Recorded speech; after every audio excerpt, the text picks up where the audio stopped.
It's Kung Fu Panda Express time. Let's talk about it.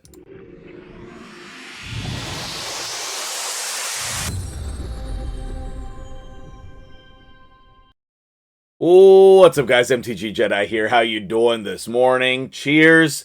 I hope you're having a wonderful day and stay positive. Hang in there.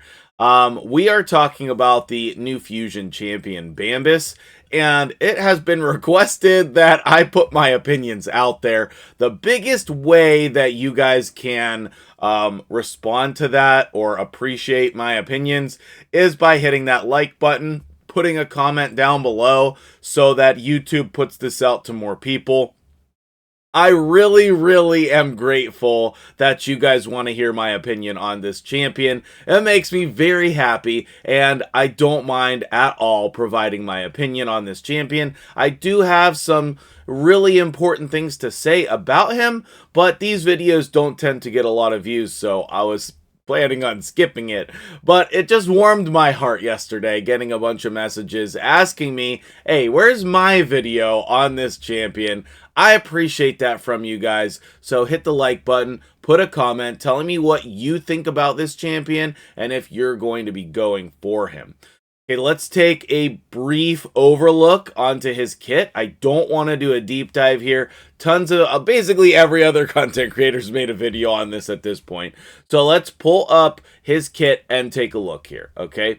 And I'm going to flip back and forth between his kit and the game so that we can compare him to other champions, okay?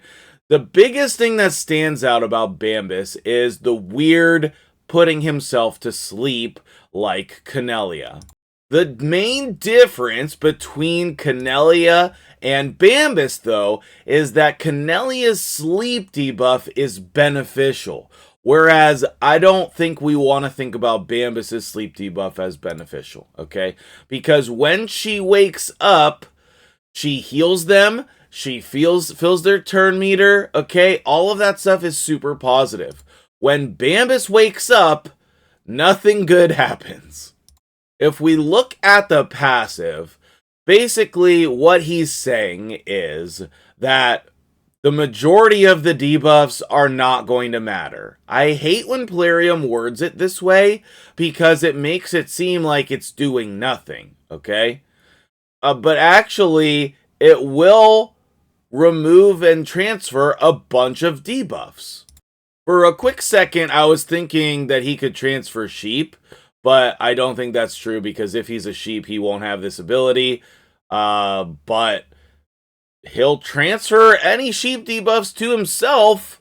But the thing is, if they wake him up or a boss wakes him up, then it nullifies this. So I don't think that his passive is going to be so hard to use. So in my opinion, that is not what we want to focus on for this champion. The rest of his kit we do want to focus on, and then we'll worry about him, like, with his passive, I guess, can be helpful, but it's like you don't want to count on the passive, except for maybe one situation, which we'll get to in a minute, okay? So, on the A1, what we're looking at is a decreased speed, and you can set this up so that it's going to be an AoE decreased speed. Taking a look at Mother Sibel here, it's going to work pretty similar to this ability, and a lot of people in the game do like this champion. I don't know that I'm a huge fan of her, but I do use her in the Sand Devil. That's not going to be the case for Panda Express. But the AoE decreased speed is really incredible. And when we see the AoE decreased speed, our first thought should be, okay, well, this could be a Hydra champion. And then the rest of his kit is going to play out similar with like the healing and stuff of Mother Sibel's kit. But the A1s are remarkably similar, and some people use Mother Sibel just for her A1. So I like that the Panda has the A1 decreased speed. That's going to be very useful. His A2 is going to give you a shield. It's going to decrease the duration of all enemy buffs and increase the duration of all of your buffs. And that's a really good combination. And I think that that is going to be very helpful for also Hydra, but also some other content. I don't think that this is going to be useful in the cadaver teams. I think that it's too hard to set up, but I could be wrong there. It does have potential to be crazy, but I don't think you want to use this champion in that team. I think you'd be much better suited in another team. And his A2 kind of, no, that's the wrong one. His A2 kind of reminds me of Dudan. Okay, Dudan's A2 is an AoE shield that increases the duration of all buffs on all allies by 1 turn. And I think that that's how you want to think about it on this champion. What is his name again? Bambus? Bambus's A3 is very similar to a Yoshi style ability. So if we come in and look at Yoshi, a lot of people over time have used him in Arena to very good effect. He has, not that ability, his A3, increase attack, increase accuracy, and then a crowd control style ability. The crowd control part is not great, but it does do some things. I will say the crowd control ability on Bambus seems very good, okay? It's Infeeble, and that's the first time we've ever seen the Infeeble debuff get placed. So, with the books, it is 100% chance to place Infeeble, and that could completely lock down an enemy nuker. If they have a cleanser, they'll cleanse it right off. But if they don't have a cleanser, like, I don't know how you're supposed to deal with this. It's like sheeping you, except they're not a sheep. So it's a very strong A3 for sure. And then the passive has all of the stuff with the debuffs, okay? Now, if we're going to make the passive work, I think we would need to compare him to a specific champion. I think that it's most comparable to a Stultus, okay? Whenever an enemy attempts to place weaken, decrease defense, or poison on this champion, reflects that back into the attacker. I really wish that the passive was worded something like this, because this is closer to what it means than what it actually says. And Plarium, I really hope we can change the wording on the passive to be less confusing.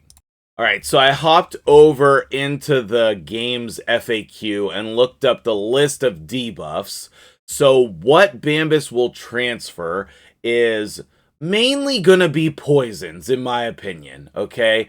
Or, like, if you're trying to put him in a Ghost second team, maybe decrease defense and weaken, but, like, people don't use debuffs in Arena anymore, so I feel like if you want to set up the transfer of debuffs, it would be against a boss, okay? And the fact that he can transfer bombs, it makes me think that it's gonna be, a viable option for Bommel.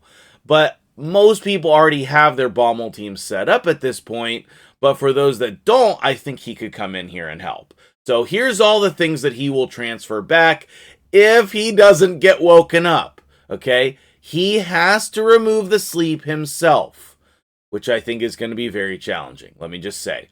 So, poison, bombs, decrease attack, decrease defense, decrease speed, decrease accuracy, decrease crit damage, decrease crit rate, block passive skills, heal reduction, block buffs, weaken leech, HP burn, poison sensitivity, hex, and decrease resistance. Now, I know that seems like a lot, but I don't think in practice that this is going to work out. Like, look at the kit again, okay? Transfers all debuffs from this champion to the enemy with the highest resistance if a sleep debuff was removed from this champion by this champion's passive skill. I think it's going to be very hard to trigger this. I really do. I think that there are plenty of ways to wake him up, and not that many ways to keep him asleep, okay? So I'm not sure that the passive is going to be very good. However, I do think he might be able to do a Stultus-like effect on Hard Dragon. I think that could be the place, because the Hard Dragon has those turns where he doesn't attack.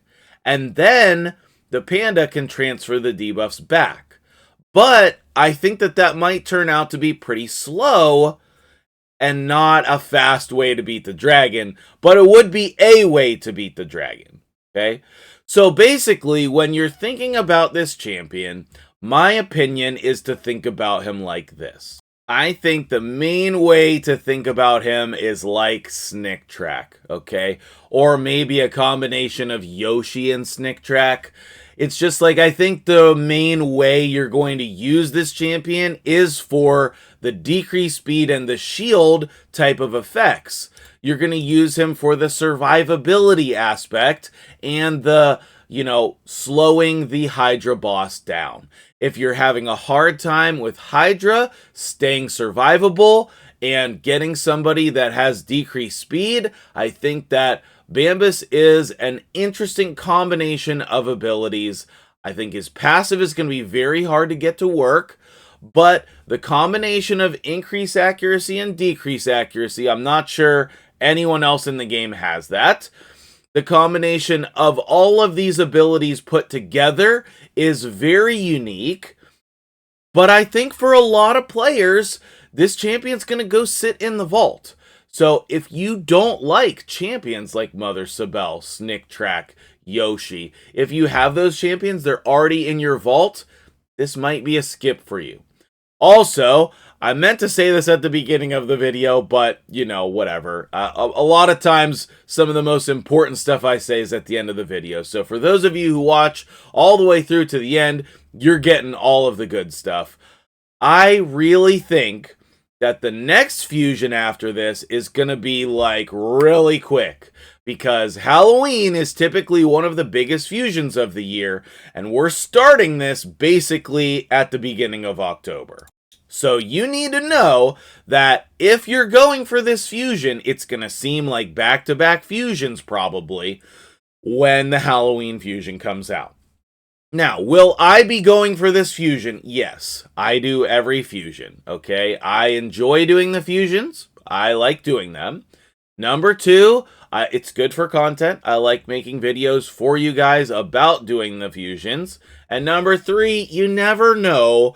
The FOMO obviously is real. You never know what kind of content the fusions will be good for.